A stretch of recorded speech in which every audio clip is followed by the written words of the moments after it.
कई बार अतिक्रमण राजनीतिक फायदा देखकर कराया जाता है और फिर राजनीतिक फायदे के हिसाब से ही अतिक्रमण को हटा दिया जाता है। ऐसे में हमारे देश में सरकारी जमीन पर कितना अवैध कब्जा होता है, इसकी जमीनी सच्चाई हम आपको दिखाते हैं।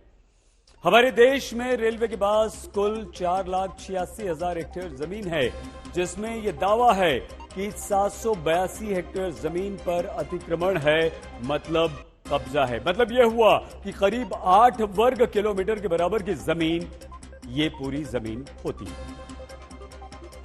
हमारे देश में वन विभाग की जमीन पर ही 7,38,961 हेक्टेयर का कब्जा है, यानी 7,389 वर्ग किलोमीटर की जमीन पर कब्जा है। मतलब यह हुआ कि सिक्किम राज्य के पास जितनी जमीन है उतनी ही जमीन हमारे देश में अकेले वन विभाग की लोगों ने कब्जा करके अतिक्रमण करके हथियार रखी है।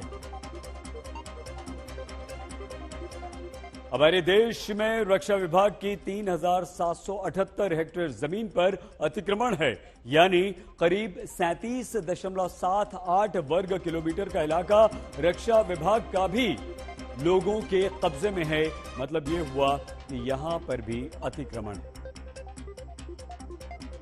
आप देख सकते हैं, यह हम आपको दिखा रहे हैं किस तरह से देश भर में कब्जा है और अतिक्रमण है, और वो भी सरकारी जमीन पर। असम में ही अकेले कुछ वर्ष पहले मंत्री ने बताया कि 6,652 वर्ग किलोमीटर की जमीन पर अतिक्रमण है। मतलब गोवा की दोगुनी जमीन अकेले असम में अतिक्रमण की चपेट में है। आप ये देखिए हमारे सामने, ये असम की बात हम आपको बता रहे हैं। हमारे देश में अतिक्रमण की जमीन पर यह हमारी रिपोर्ट है, 6,652 वर्ग किलोमीटर पर अतिक्रमण है। और आप देखिए कि गोवा की जमीन जितनी है पूरे राज्य की, उससे दोगुनी यहां पर है।